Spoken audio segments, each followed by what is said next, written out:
Yes!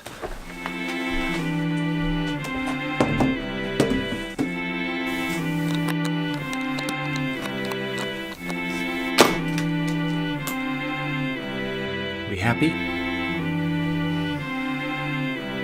Nick, we happy? Yeah, we happy.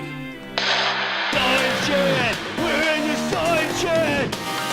Science Shed! We're in the Science Shed! Come on, Steve. Bunsen. Burner! Dolly. Machine! Internal. Combustion! Why do we need Steam! Petri? Dishes! Oscar. Base! Isaac. Newton! Transplanting. Science!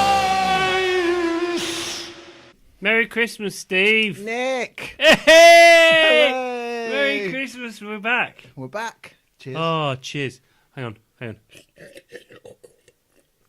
yeah, So we're doing a red wine. People who are looking at the YouTube version of this Yeah. podcast, can say, hello! hello, cheers, Merry Christmas. Hello, It's Merry Christmas, everybody. it's Great a- to see you. It's a Christmas special of the Science Shed. For those that can't see me, I'm wearing antlers. You are wearing antlers and I'm wearing a Santa hat. You, Which you is- are. It's getting quite hot already. It's very fetching. Thanks. It's kind of weird having a Santa hat and then having a pair of headphones over the top. Did you think about dyeing your beard white for this as well? Could have That done. would look better. Or beard baubles. That would Beard work. baubles. I could have done that, couldn't I? Friend of mine, Stephen, he hung some baubles in his beard and he entered a competition and he won a beard grooming kit. Wow. From whom? Some company. Wow. I can't remember what they're called. But it looked very impressive. But he's got like about 1,000 Facebook friends, which I think helps in the Right. voting stakes. That's true. So we and it did look good. Okay. Well, Merry Christmas, everyone. We've got a couple of things to talk about Christmas. Got an action-packed show. Action packed. That's Is right. it festive, Steve? I've got a couple of things. It's I've been- festive! So before Nick arrived, I was Ho, ho, ho, ho! saturating the mic as always. Oh, shut up with your technical bullshit, Steve. You're just so creative, and you just turn up, do your thing. We've got some festive science things. Nick's come down to Cambridge, and we're back in my flat This is Steve's flat. again. He's done a special corner of it up. He's like cleaned the walls off so that they look white. If Yeah. you move the camera fractionally to one side, there's there's just filth filth up everywhere. the walls. Yeah, Yeah, there's piles of old Chinese boxes. Steve's lives by himself, and he has a very poor sense of personal hygiene. thanks, Nick. So, yeah, when I come, he makes an effort by scrubbing one tiny corner of the flat.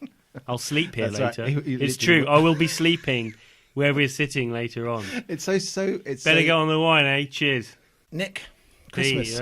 Christmas. What's Christmas like in the lab? Tell me about it in Southampton. Does everything slow down? Does everybody turn off kill all the cells and things like that? Yeah. Yeah, They it's kind could, cells. Some people want to stay over Christmas. to keep their cells alive. Yeah, So explain that to some people that's never done cell culture. How does that work? Oh, right. So when we work in a lab, we work on cells. So Yeah. it's quite an interesting story. I'm not going to go into the long history of cell culture. But basically, you can grow human cells in a dish. Yeah, And you can grow one type. and they grow forever, right? So Some- as long as you give them food, they keep Well, going. no, there are different types. Right. Some cells will grow forever. There are cells which are called continuous cell lines. Yeah, They'll never stop dividing. They're like cancer cells. Some continuous cell lines are cancer cells. Yeah. Some of them spontaneously, when you grow them in culture, they will grow forever, and they kind of have So, become so when cancerous in a dish. people think of like a petri dish, it's like, you have kind of a flask. It's similar to that with media, which keeps the cells alive, gives them food and proteins and sugar and stuff. And they just kind of if you keep them in that environment at the right temperature, they'll just keep on dividing and growing. Yeah, so like you can grow human cells in dish. Actually, I've had some cells taken from my arm. Can you see that little scar there, Steve? Oh yeah. And everybody on the video, you can't see it from where you are. Maybe Yeah. I'll take a close. I had some cells taken on my arm. Yeah. So you can take them from your arm and you can put them in a dish. It's basically a plastic container like a petri dish, and it's got a charged surface, so you have to treat the surface. And then you pour on what's called medium, right? And the medium is basically loads of salt, Yeah. some vitamins, Yeah. some amino acids, Yeah. so those are the building blocks of protein, and then about 10% of it is the serum from cow blood, Right. calf And so blood. serum's just all the stuff left over after you've taken the red blood cells out, right? Yeah, imagine you give some blood, Yeah. you take the blood, you spin it down in a centrifuge, Yeah. and all of the red blood cells will go in a big lump at the bottom, Yeah. and the white cells will form a layer as well, Yeah. and then you take the top bit off, which is kind of a horrible yellowish colour. But you add a little bit of that to your cells. Yeah, about 10% of your medium is that, and that's what helps the cells grow. You put them in a dish, and they stick to the surface of the plastic in Yeah. the petri dish, and then they divide. And they grow all over the surface until they cover it, and then they stop dividing, because they know Yeah. they can feel each other. They can feel their neighbours, and say, "Oh, That's cool, it's isn't it? a How bit- does that work? Do people I'm know a that? bit full." Yeah, it's a process called contact inhibition. Right. So once ba- they get a bit crowded, they decide not to divide as readily. Is that right? Yeah, non-cancerous cells do that. Yeah. Cancerous cells, they lose contact inhibition. That's why cancer's dangerous. Right. Contact inhibition, cells know that they've got lots of neighbours, and yeah, we're in a nice sheet. All of our mates are next to each other. We're in a monolayer, one Yeah. layer thick. Cancer cells are like, fuck that. Yeah. Here we go. And then they form a massive ball of stuff. Right. And in your body, if you've got cancers, obviously if you've got cancer, it's the reason that it's dangerous is because they just continue growing, and Yeah. they overgrow things and grow into stuff. So yeah, So we you, use those in the lab. We use some of those in the lab, not quite as many as you, but you kind of have to turn them, basically kill them all during if people aren't there to look after their cells, to give them all of the vitamins and the serum and the media, then they just die, right? So everyone kind of freezes them down and turns them off over Christmas. yeah, so you usually feed them 3 days a week: Monday, It's Wednesday, like Friday. slightly less than a goldfish. A bit less. Well, I don't know how often do you feed a goldfish. I don't know. I've never had one. Have you not? It's less often than a cat, Right. because I feed my cat every day, Right. Okay. twice a day. More about my Well, cat later on. Oh, interesting. We've got some presents. I bought Nick a present because I kind of bought him one because I knew he bought me one, so I had to think up something. So I was walking around, and I even wrote a big tag, so it's YouTube friendly. Look, and I'll show the camera. It says like to Nick. I'm going to give him that later. I didn't write any tags. Mine are in that big pile that you can see in front of Yeah. Steve. But you'll notice that there were more presents I'm giving Steve, and he's giving me 2. I'm Well, giving him 4. Well, as we all know, that the quality, it's the size and the number that matters at Christmas, Absolutely. isn't it? It's volume. It's quantity, not quality. As we know in the world of academic publication. That's true. Yeah. Yeah, but yeah. So the cell stuff. Yeah, Yeah. all my students have frozen them down. Yeah. Apart from one student who's super keen at the moment. I think, not quite sure. But yeah, so It's a slow time in the lab. It's the one time of the year I'd probably say that people really kind of take because they know everyone's going to be away. You're probably going to have to kill your cells. You trying to get stuff finished, but ultimately, it's actually slightly a relaxing stuff. It's like when you're at school and you get to watch like a movie in the class at Christmas. well, I remember at school, my history teacher always used to just play Blackadders for the last sort of 3 weeks of term. wine. We were in Blackadder time Yeah. in history lessons, or you just like don't do anything. Yeah, so it's the kind of academic equivalent of that. I think it's the same in any job that you do. Don't you Yeah, think? it's probably true. Well, yeah, probably. I had one teacher who would step it up at the end. Really? Just They would science be teacher or chosen- geography? actually a history teacher History. again. Different history teacher. Really trying to cram in. They'd be like, "No, we're not stepping it down." In fact, Yeah. they step it the other way, so it gets more intense before Christmas. So it's Christmas, right? So what things do you associate with Christmas? What does Christmas mean to you? It means So you're waking up Christmas Day, Right? Booze. Booze. Right. Got some science about some booze for you. What? So, do you remember when we had that conversation about whether you could get powdered alcohol? What were you going to say? Right. So I've come across this paper, Nick. Oh. Yeah. So it's a paper from PNAS, which is the Proceedings of the National Academy of Sciences, but Nick likes to call it penis. Yeah, PNAS. By a gentleman called Philippe Schmidt-Koplin, and this is the title of the part of the research article. It says, "Hi Philippe, by the way." Yeah, hi Philippe. I'm sure he watches. Big fan of the Science Shed. Oh yeah, friend of the Science Shed. Yeah. Unraveling different chemical fingerprints between a champagne wine and its aerosols. So it's a peer-reviewed. It's a proper scientific paper. I'm going to read you the start of it, and it says. As champagne or sparkling wine is poured into a glass, the myriad of ascending bubbles collapse and radiate a multitude of tiny droplets above the free surface into the form of very characteristic and refreshing aerosols. This is way too kind of poetic for the myriad of ascending bubbles. It gets worse. Right? It's hardly technical. So what these people are doing is they're using mass spec, right? So mass spec, for anyone that doesn't know, is an analytical tool that's used very widely in chemistry and in biology. So when people get done for drug doping or something, that's nearly always confirmed by mass spectrometry. Is it? Yeah.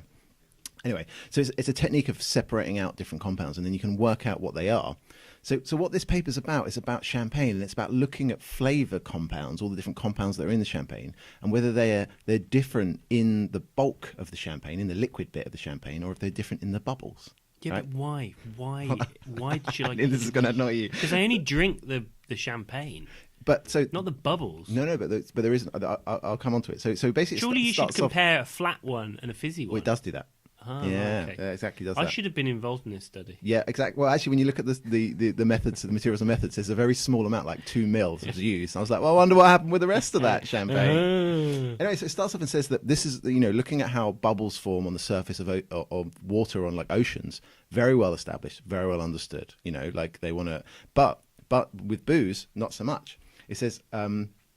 He says, from a conceptual point of view, the situation found in glasses poured with champagne or sparkling wine is quite similar to that of the described above, of these kind of churning bubbles on the surface of the sea. He says, then it goes to say, nevertheless, only quite recently, the tools of physical chemistry were used to identify the physical mechanisms behind this nucleation. Hang on a minute. Yeah. So you've got some champagne's in a bottle. Champagne's in a bottle. You pop the cork.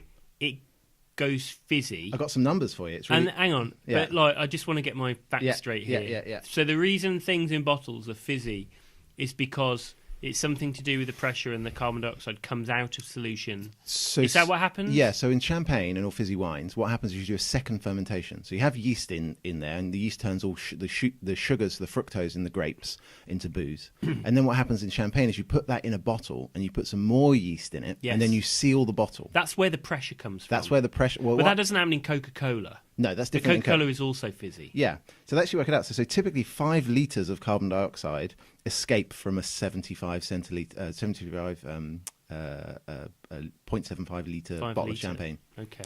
Right? 5 litres? So they work it out, right? And they can work out... So that's... hang on a minute. That 5 litres, that's about 0.2 moles of carbon dioxide. Is that right? Yeah, it's about right, yeah. Oh, yeah. 0.2 moles of carbon dioxide. Yeah. So hang on. Can I just finish this? Yeah. Because I feel like I'm on a roll. Yeah, do it. 0.2 moles of carbon dioxide is about 8 grams of carbon dioxide. I'd have to do a bit more. Yeah, that's about right, yeah. Oh, yeah. Good, nice work. Oh, yeah. So anyway... Surprising how heavy gas is. The bubbles are about 0.5 of a mil, roughly, and it's a champagne, right? There's 5 litres. So you can work it out. There's about 10 to the 8 bubbles that will come out in a bottle of champagne, 10 to the 8, so that's 100 million. 100 million bubbles in every bottle of champagne. 100 million? Isn't that cool? Whoa, there's 100 million bubbles in a bottle of champagne. Yeah, which is about 80 metres cubed of surface of bubbles. So where the bubbles meet the liquid, that there's that obviously the smaller the bubbles you make, the more surface it has as a function of the volume. So actually, if compounds like to partition out in the bubbles, so some of the flavour likes to go into the bubbles. But how can you have the surface expressed as a volume? the surface. No, it's not meters cubed. Sorry, meters squared. Meter squared. Sorry, Meter squared. I said it's cubed. Yeah, you're meters squared. Sorry. Yeah, But so- I need to fact check you. No, you're Steve. absolutely. You got. I me need to right hold you to that. there. Yeah. So this is how chemists think about champagne, right? It says champagne and sparkling wines are multi-component hydroalcoholic solutions supersaturated with carbon dioxide dissolved gas molecules formed together with ethanol during the fermentation process. It's so what they do is they take these bubbles. So the scientific question they're addressing is do the bubbles affect the flavor of champagne? Well, yes. Well, no. First of all, I'd like to just point something out here. Yeah. Flavour is something that's a subjective term. It's nothing. It's non-objective. Indeed, but okay, if you took So champagne does it and it was affect the flat, chemical composition? Do the bubbles affect the chemical composition of the champagne? yeah, Well, I don't know because it depends whether you. It depends if you're drinking the gas phase. yeah, Then you may be tasting something different, which Yeah. is not present in the liquid phase. yeah. So there may be some weird thing on your tongue. So that's so exactly right. So what they found is they did these experiments where they looked at all the compounds that are present in flat champagne and all of the compounds that are present as champagne still bubbling. And They looked at the difference in those things and they said, is there any difference? And this technique they use, this mass spectrometry, is very, very sensitive to these compounds. And they find that they do. There's flavor, there's compounds that much readily like to be in the bubble than they like to be in the liquid. And so those flavors that you might not necessarily be able to taste are much more present in the bubble. So the argument for champagne flutes are kind of long and thin. So did they separate the bubbles and the champagne and then do mass spec on both? No, they did the bubbles and the champagne and just flat champagne. Oh, right, and right, they took right. they took the difference. But they go through and it's a proper paper. There's lots of graphs and things, and then it said they can discriminate that there is a difference in those compounds. And actually, when you think about a champagne flute, it's long and tall, and actually they work out the rate constant for the partitioning, and actually it takes about a second on that. So what you want is as those bubbles transition. What you want is a long, thin tube because what it does is it gets more of the flavour compounds into the gas bubble because it has longer to travel. So you don't want to have one of those kind of like shallow ones, when they pour a bottle not at the top and it dribbles exactly. down. Yeah, those kind of like. So you bowls. want to have a proper flute. That's the best way to enjoy but it's champagne. scientific evidence of why you want a flute. Oh, there you go. And then at the end, you'll hate this. He says this. So this is the last sentence of the paper. He says, "Champagne wines thus." It says champagne's thus supporting the idea that rising and collapsing bubbles act as a continuous paternoster lift for the aromas in every glass of champagne. Can we bleep out what I'm about to say? What? Yeah, it's awful, isn't it? Paternoster lift. There's one. Just going on there was a paternoster list at Sheffield University. There's one at Essex too. Jesus, they're dangerous as hell, man. They're really scary. You remember that bit at the end of Total Recall when the man's arms come off? Yeah. Welcome to the party, Richter. That's a paternoster. So, if anyone doesn't know, so a paternoster lift is like this weird lift. Paternoster is some Greek, it's some Latin term for It monks. means our isn't it? father. Yeah. But it's like a lift that doesn't have any doors, so it kind of continually. If you imagine like a kind of an escalator, but a lift going up between two floors, so you have to kind of step on and off it while it's moving. Can I just say, Steve, that you're at Cambridge. Yeah. You should understand some Latin. basic Latin. Steve, do you want to know about my quote board at work? Your quote board? Have you got a quote board? No, what's a quote board? On our wall in our office, we've got Yeah. a quote board. Yeah. So when someone says something funny Yeah. or silly, someone, if they notice it, they'll write it down on the board. Yeah. Do you want to hear some? Go on then. You got to guess which one I said. Go through them Okay. all. Okay. System Restorer's great. If only life was like that. Have you ever thought that? If you could just go back, rewind. System Restore, right? Yeah. Does that still exist? It does, yeah. If you, yeah. I don't I've think not they call used it it that. for a long time, but System Restore, you do something on your computer and it Yeah. forgets everything that's happened in the past 7 weeks, and you go back to like another point. Yeah, that's good, isn't it? It's very good. Yeah, I don't think that was you. No, it's a Because valid point. it's not you're not technically minded at all. You'd just be swearing at something. You wouldn't be. Kick the hell out of it. Yeah, exactly. Yeah. I've had a run-in with our IT department recently, actually. Really? What? Their solution to any computer problem is bring it to us, we'll rebuild it. It's like, no, just I don't want to have to get all of my stuff. Yeah. I don't know where things are on my computer. Yeah. It'd take me weeks to locate everything. It's like kind of analogous to being some kind of Welsh sheep farm where all my sheep are scattered over Powys. And you've I've got got to to find somehow them. say, find them Just all. get all your sheep back. We'll sort it out. It's not that easy. I like your analogy. I've got loads of Yeah. programs. Yeah. Like it took me like about 5 hours to find where my PDFs on Mendeley were, all my papers. So these are all my documents Right. that I get from a literature search thing that I've got on my computer. Yeah. They all get assembled somewhere. It's a mystery to me where it was. Yeah. It took me a while to find it. I found them now. Anyway, so I don't like the fact that they make you rebuild your computer every time anything goes wrong. I've got another quote here. Yeah, go on then. And you won't get this one, Right. I don't think. You might get Is it biologically? Yeah, it's okay. biological. I might get it. You might get it. I'm not, yeah. Shall I try you? Go on then. My willpower gene is methylated. So you're talking about is that an epigenetics joke? Yeah, well done. I'm impressed. What does it mean? That's I don't know what it means. So basically, in your DNA, you've got loads of DNA in your cells, and it depends. What a cell does depends on what parts of the DNA are switched on. Yeah. What genes are switched on. Some are switched off, some are switched on. And some of that's controlled by other proteins the cells make. Yeah. And some of it's controlled by little chemical groups which are added to parts of the DNA. And sometimes they are methyl groups.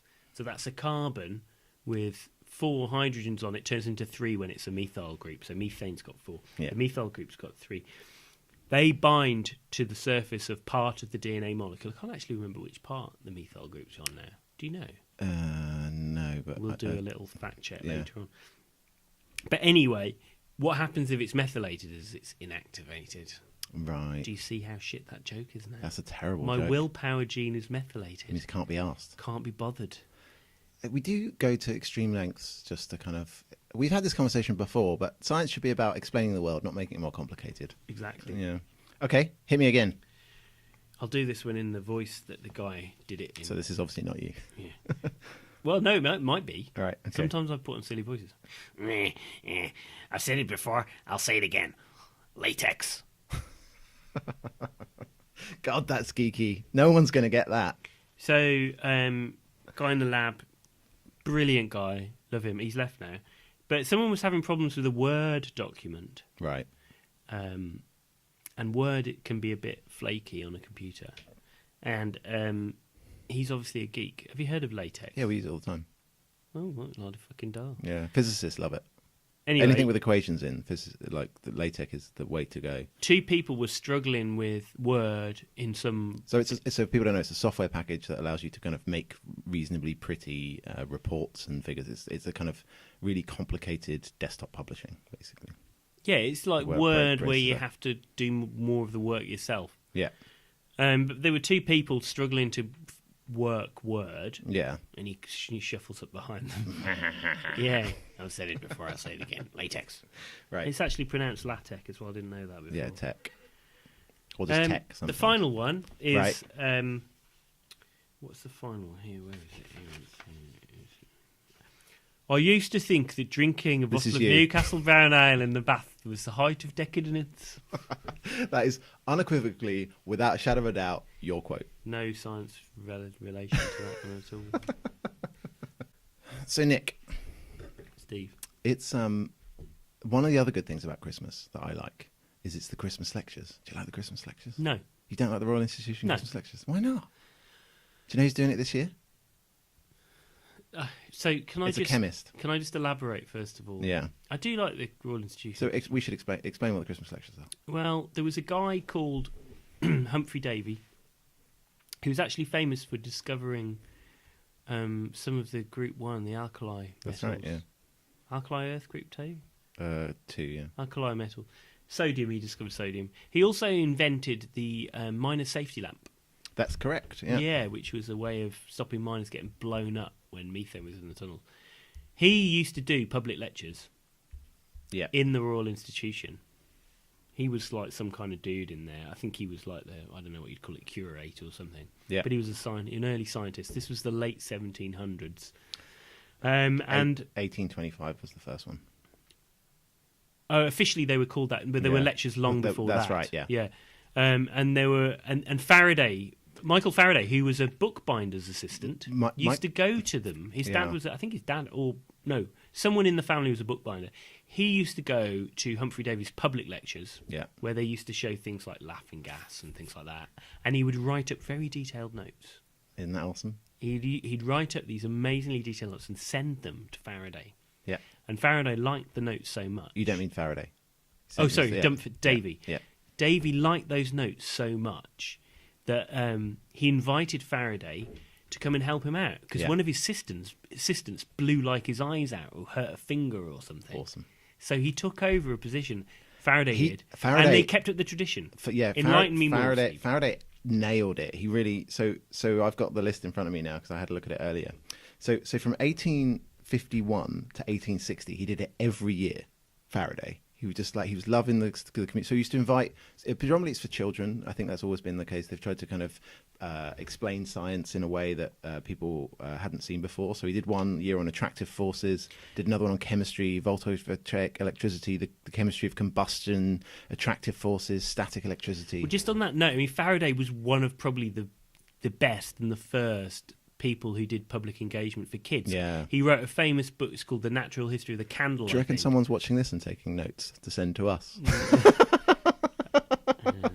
There's a future Michael Faraday. They're writing abusive tweets, maybe. Yeah, the bottom half of the internet, which will just be below here on YouTube, is people shouting at us. So every year there's a kind of a series of lectures. There's normally about 5. Is that right? There's about 5 something lectures. like that. About They're usually given by the same person, aren't they? as well? normally. So David Attenborough's done it. Yeah. Richard Dawkins has done it. I remember John Sulston doing them. Yeah. And I like those ones because he's not really a very good public speaker. And Well, they were chemists. like, they're all scientists, so they generally aren't. right? and they're on TV, Yeah. but they're just kind of like, they're just a bit shit. Aren't they? Yeah, it's all a bit awkward when there's someone like comes in, a little Smithers character, because kind of wheels in their like really bad explanation. Yeah, Who's doing it this year? So it's a materials chemist called what's his name? Oh man, I lost his name. It's Saiful Islam. His name is. Saiful Islam? Yeah. Isn't he a science correspondent for the BBC? Or am I thinking of Faisal Islam? I think, yeah. Racist. It's not racist. He's got a similar name. It would Okay. be like Yeah. Mick Evans and Nick Evans. Yeah, I agree. I can think it's easy to confuse. So he's a material. He's doing the whole series on basically he does research on battery storage. So he's doing it on kind of the energy problem, Where's how he to from? solve it. I think he's from the south somewhere, but he works in Bath. Oh, right. Okay. And yeah, there's a Must be series. very wet in the back. It's not very good. Electricity never. Yeah, works well. that's why he's such a good researcher, because even if you're in the bath and you research manages not to batteries, kill himself. exactly, that's how good he is. Classic. It's a self-selection. So the Royal Institution Christmas lectures are coming. I always get quite excited about those. I really enjoy them, but I don't think many people really watch them unless you're a scientist. They're pretty boring. You think? Yeah, they're Did you pretty watch boring. Richard Dawkins' ones? Was good. He did Growing Up in the Universe. I That was don't good. like Richard Dawkins. And Pete Wothers, who's a colleague of mine at Cambridge, he did them in 2012. oh, right. And he burnt a diamond Did he? in liquid oxygen. Yeah, And and did it blow up? it just burns. Really? Yeah. Do you know what's cool about diamond? Diamond dissolves in steel. So if you take a diamond and just put it on like a steel plate and put it in the oven and cook it, dissolves. it disappears. Can you get it back out again? Well, you can, but it's not. It's just carbon once it's dissolved. It makes steel. no. So imagine that you get in your lab. You want to do some Kill a experiment. diamond. You just like putting sugar in tea. Diamond dissolves in steel at a hot enough temperature. That is crazy. Isn't it cool? Well, he's a vandal. I don't advocate that. No. So that's so the Royal Institution of Christmas lectures. I think that will be fun. I'm looking forward to those. We can maybe talk about those. If you don't like them, you think they're No, I'm not boring. going to watch them. They're boring. Okay. Well, I'm going to watch them and tell You how good watch they them were. and you can tell me about them. Well, they're Save me boring. the effort. Nick, we messed up. What? Yeah, the camera stopped working for some reason. Oh, no. Yeah, so we're in the middle of Nick giving me a very kind present. Yeah, it was a crystal skull. Crystal skull, yeah. So through the magic of editing, we're going to have to drop you back into the Science Shed. We're sorry about that. About now. Nick, thanks so much. There's my first present. We just had a few technical difficulties there, so we might not have seen it. But Nick bought me a crystal skull. Merry Christmas. present. That's really Steve. kind of you. Thank you. Oh, that's all right. All right, so It I'll wasn't leave that expensive, there. Steve. Right, I'm going to open another one, then I'll get Cheap. you to open one. I don't quite know why I bought this. But I was imagining you working in the lab, like sort of a bit obsessive. Your students, you don't know what they're doing. Yeah. They're irritating you a bit. They're not up to scratch. Yeah. So I thought this would help you in the lab. So Nick's bought me some spy glasses, so you can see what's going on behind you. Yeah. So thank you very much. And you left the price on as well. I'm going to put them on did right I leave now. the price on? Yeah. I only bought them because don't drop them on the floor. You drunk? Right. I only bought them because I thought maybe I could borrow them and then sort of use them in some kind of changing room setting. You can see behind yourself. So that's cool. Can I have a go? Yeah, sure. Steve, how do they work?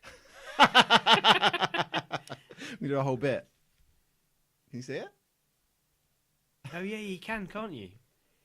They'll be really handy for you. You look- can be in the lab. Yeah. You can pretend you're wearing them for some laser shit. Yeah. But you'll be seeing what your students are behind you. They'll probably be going like this. And you were like, Mum. I'm making a wanker sound. Signed, by the way. Nick, that's great. Yeah. You're showing my present now. Put it back here's- on. I want to see what they look like. Okay, I've got Nick a kind of a gift here with big Nick to it. Here you go. Thank Merry you. Christmas. Thanks, Steve. You know what? They actually They look suit all right. you as well. Yeah, wow. Do I look a bit like Jack Nicholson? There's something a bit Matrix about it. It's a bit disconcerting seeing the lights behind me. So what's this bit of This- paper on here? It just says Nick, so it would work well on for our YouTube watchers. So I'm very careful in my unwrapping.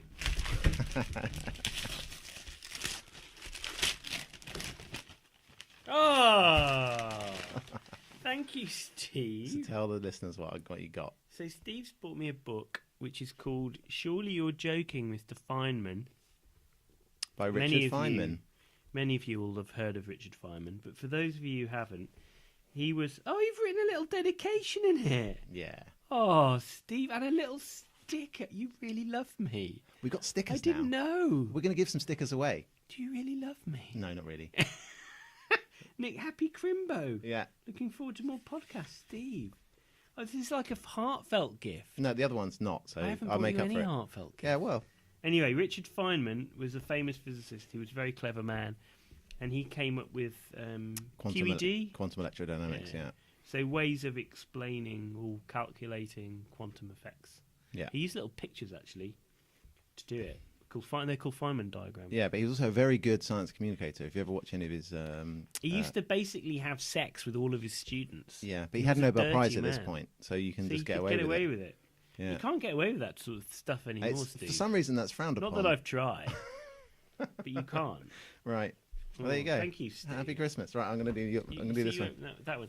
So This one? this one, I Okay, think so- we might come back to later So I'm going to because shake it in front of I bought it and I thought Steve would be intrigued. Yeah. And also, I don't know how it works, and I thought Steve might be able to explain how it works at another time. The mystery UFO from the Science Museum. 'Cause How you on believe earth it- does it fly? you- Question mark. No batteries How required. does it fly? But you like, I Wow. know you like aliens and crystal skulls yeah. and things like that. So you bought all of the have you got, is that full of like joss sticks and like dream catch? It's a dream catcher, isn't it? You have to wait and see. All right. So I Nick's don't bought me a know. little toy from the So Science I Museum. think That's we're very gonna- kind. I don't want to sit here and watch you struggle to Yeah. get it to work. So I think you maybe we can I'll come do back some to it. homework. Could and do a demo. We'll do another. But tell you what, if we're on the, I'll cut to an edit of me playing with this tomorrow, and we can show you it working. Yeah, definitely. All right, cool. Thank you very much. Oh, Thank you. that's all right, Steve. All right, you can open this now. This All is right, so this, you're going to do the last one. I think that's fitting, actually. Yeah. As well. So this, yeah. if I had to guess what it was, I would say it's a bottle of meths. Merry Christmas. It's got a very methsy feel. Okay. It's kind of like it's a bottle, and it's clearly thin plastic and squashy in the way that a meths bottle might be. Right. Okay. Do it. It's got a lovely ribbon on the top. Thanks. I bought those especially for you. God, you've got a feminine side, Steve. I didn't realise you had such It's not a... feminine. I just care about the aesthetic. You've got an aesthetic. Yeah, but that's not... I mean, I'm a bit of a... I mean, I have tried in some of those. I've seen. On the other present I'm pointing at now, which is... So yeah. Oh, I know what the bloody... And I actually thought about buying this myself. Yeah. This is deionized. Is it really deionized water? No, it's not. I Oh, did you try. I bastard. did try and find it. I went to 5 places today to try Just and get it in find. the lab. Just pour it out the thing Yeah, in the lab. I was going to do that, but then so if the people haven't listened to the Science Show before, Nick and I had a big argument about deionized water, whether it would kill you. Ooh. So I bought him a bottle of I'm water. drinking it. I'm still alive. I want people to tweet. I want if anyone Dies from drinking. I don't want to DI have water. another argument with you at Christmas, Yeah. Steve. So let's not argue, but let's just say to people, if you want to find out about the deionized water argument, I think it's in podcast 13, if I remember right. Yeah. It may be in 14. I can't remember. But anyway, Steve thinks that deionized water is toxic and dangerous. And I Because reckon I understand about equilibrium. And I think that you could drink as much as if you wanted, you'd be totally fine, because I understand about biology. All right, good. Right, final present, Nick. I've got to move my wine out the way. Oh, what is it, Steve? What is it? So this is a much bigger present. This is in a big red box. Sorry, big blue box. I want the box back, by the way. Okay, it's semi-heavy. It's got a nice purple ribbon. Got a Nick's purple tried- ribbon. I Nick's put tried around to it. make- What's made in a it, bit of an Steve? effort. What's inside it? What's inside it? What is it? What is it? Ah, of course. It's the snowman. Oh, there's no even batteries in it. So no, you got to push the little button on the end of the wire. On the end of the wire. Okay, hold on. There There you we go. go. So, so for those of you that are He listening, bought me a snowman, but it's Steve, not. it's There's a story to the it's snowman. a shiny, glittery snowman with a blue scarf and a lovely little black hat and a carrot for a nose. And when Yeah. you push the button, it kind of lights up in sort of garish colours. Nick and I met in Stanford, and it Yeah. was Christmas one year. And Nick's partner bought this ugly snowman, as you can see right in front of me. And Nick hated it right from the start. And when they left California, they gifted it to me I think I secretly left it in your house and then ran away. because you knew you hated Well, it. I had a load of old shit Yeah. that I wanted to get rid of, and I dumped it all in Steve's house without Yeah. him sort of knowing about it, and then left. And Because I knew he hated it. do you know what? And then I posted you it back. posted it from for Christmas. America Yeah. back to the Totally UK. worth it for a gag. And now How we've much did it come cost home. to send it? Oh, I don't know. It was worth Probably it. like $20. It's whatever it was worth it. So For- now for, I- for now your, I've for your returned. misery, it No. was worth it. Now I've returned Oh, the it's- Stanford Snowman. The Stanford Snowman. I'm glad to have it He's back. smiling at Well, me with. I can guarantee like I a know what you're paedophile. getting next Christmas. Oh, well, thank you very much Oh, for my that's all right. presents. Thank you, Steve, for my lovely book Yeah. and for my bottle of water.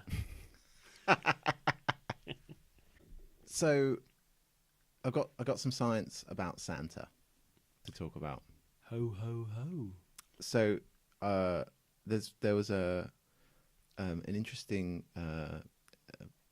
post from the Journal of Physics Special Topics. on Oh, Santa. great! Yeah, so it wasn't a paper as such. So the Journal of Physics Special Topics are our old friends, Yeah. and it's run out of the University of Leicester, and it's a kind of thing for undergraduates to learn how to write a science paper. So they write about something that's interesting or sort of fun. Exactly, In a but scientific in a scientific way. style. So we've had before, how can Superman make time go backwards, and how can Batman safely jump off the top of a building? Yeah, but what's going to happen in a couple of days, Nick, when Santa makes his rounds, is that Santa's got to deliver a lot of presents really quickly. How fast does he have to go? Well, so here's the logic, right? So Santa, there's 2 billion children, roughly, people below 18 in the world. But since Santa doesn't appear to handle Muslim, Hindu, Jewish or Buddhist children, it's just the Christians mainly, right?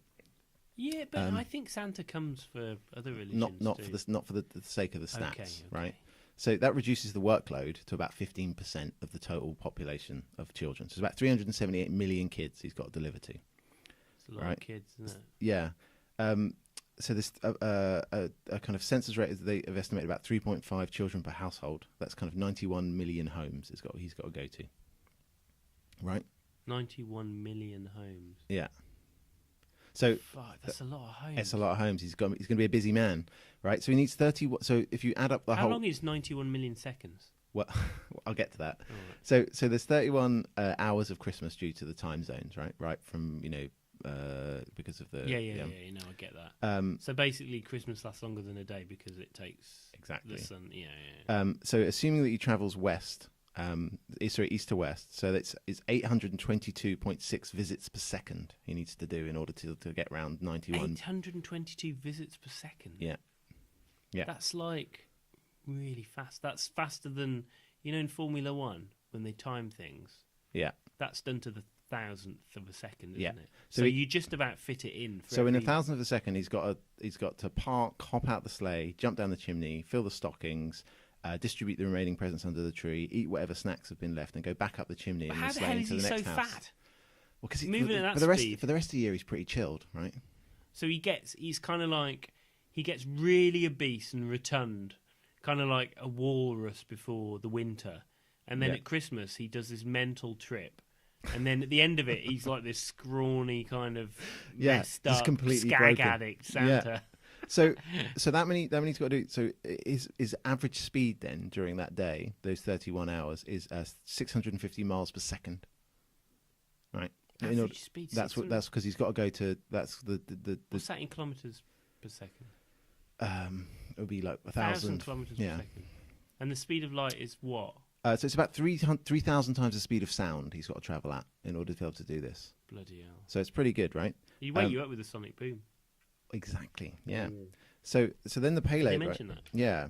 So when did this come out? This year? Or no, this is a couple of years ago. So he said. So and then you got to think about how much he's got to carry, right? So he's got to carry all of the stuff he's got to distribute to the kids, right? And that can be 378 million. No, 91 million houses he's got to go to because there's about 3 kids per household. Yeah, but even so, each kid's got a present. Yeah. That's 378 million presents. Assuming that each child gets something, a medium-sized gift, like a Lego set, which is about £2, the sleigh has to carry... £2?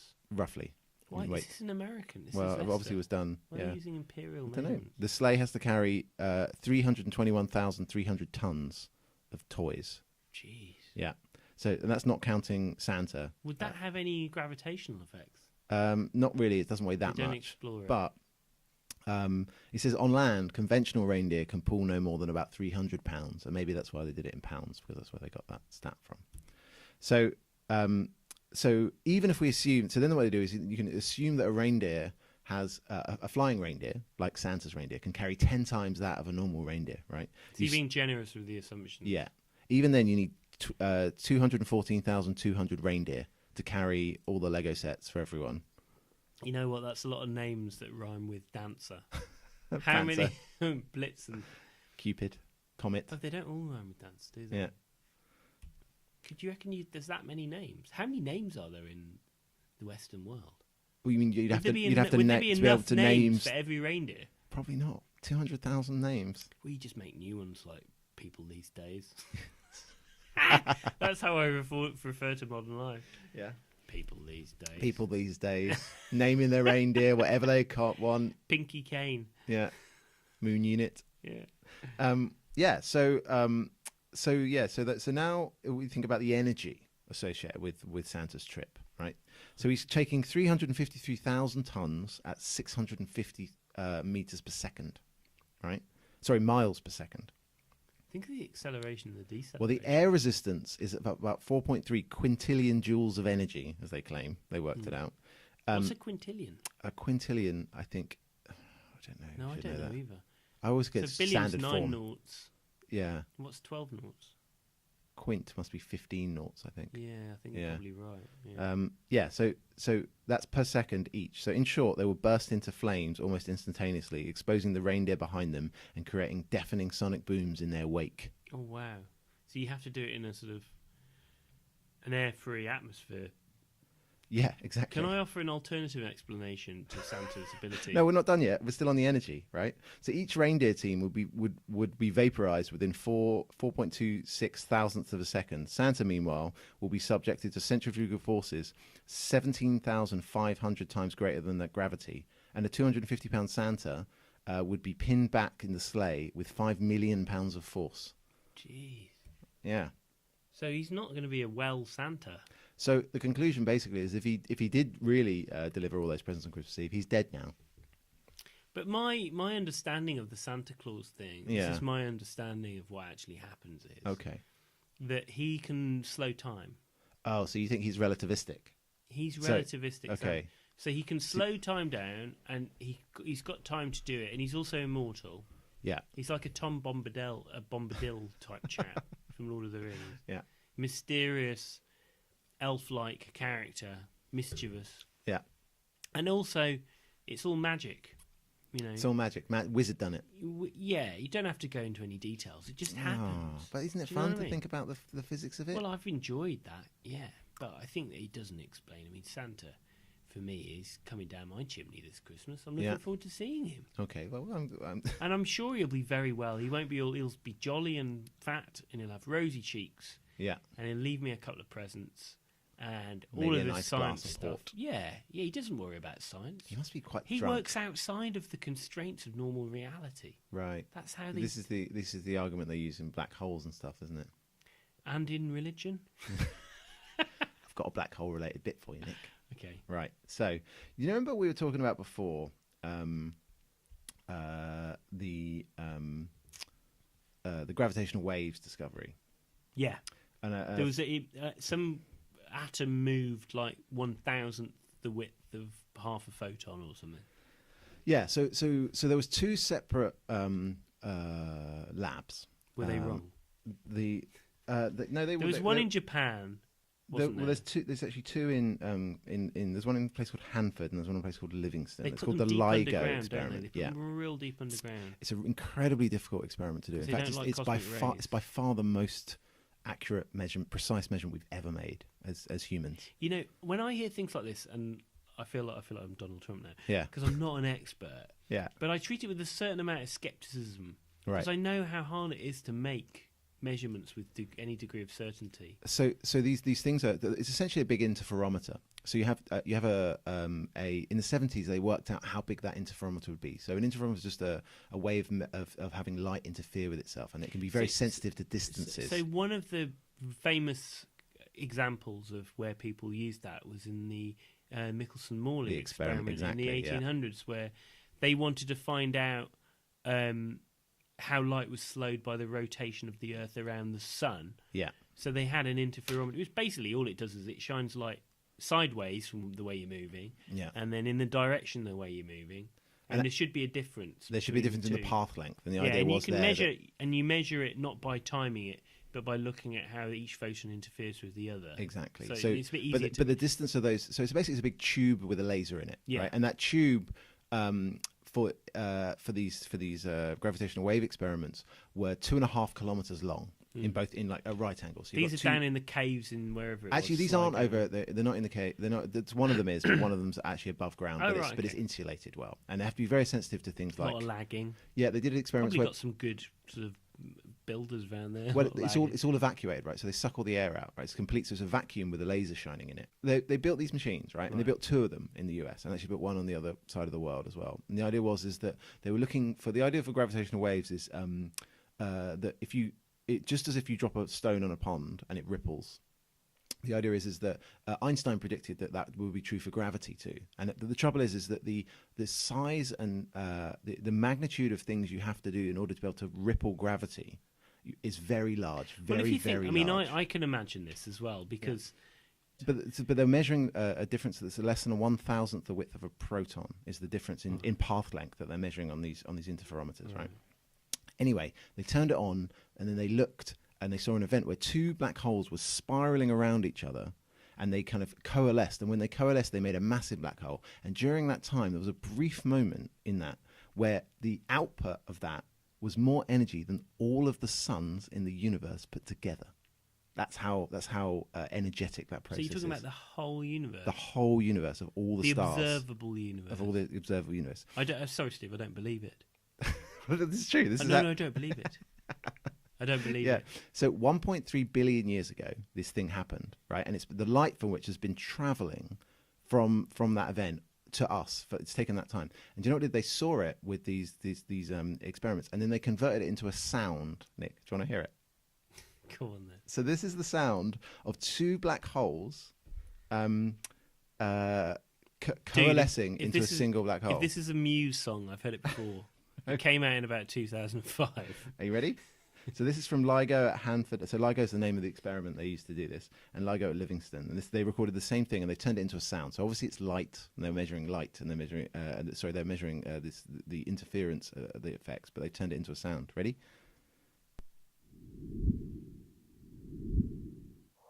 It's that.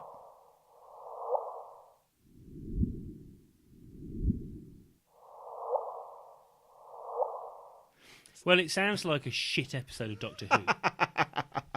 But that's the sound of two black holes colliding 1.3 billion years ago. It's not the sound of a black hole. It's some tosser in some lab who said, "Oh no, Yeah. because it's probably got a certain. Actually, this is quite interesting. So, Yeah. how did he? So, there must have been like a trace or something on a piece of paper. Yeah, well, and it had a shape. And one bit was higher than the other bit. Yeah, and you can turn that into a sound that we could hear. Yeah, but sounds have got like timbre and all other different types of quality apart from volume. So how did they convert those types of? But they were able to do it. Yeah, I mean, I'm not sure of exactly the details of how they turned it into a sound, but that was the goal. Is it's you can imagine how loud something is. So we'll talk in sound here because it's not actually the sound. We're hearing an interpretation of it, but something has to be so energetic that the light's been expanding in all directions for 1 billion years, and so we can still just about hear it. And they discovered it very early on to turning on the experiment. There was a guy that's been working on this for kind of 40 years. Who came up with the idea of that this should work, and he went and got the money and built the instruments and actually measured them. And yeah, that's the sound of. Should we do it one more time? That's the sound of. Yeah, go on. That's a good idea. The sound of two black holes coalescing. Oh, hold on.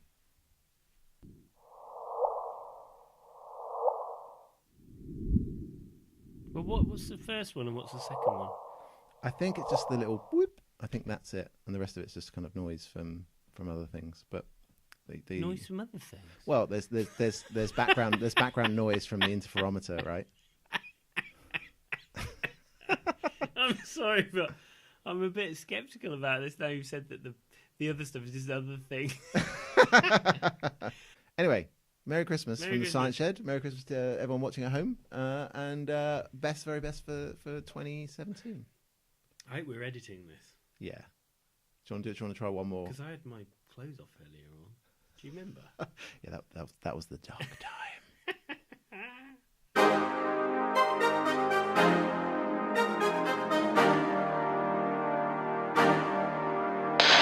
Science Shed! We're in the Science Shed! Science Shed! We're in the Science Shed! Come on, Steve! Bunsen, Burner! Dolly, Machine! internal. Combustion! What do we need? Stove! Petri, Dishes! Austin, Brain! Isaac, Newton! transplanting. Bye-bye!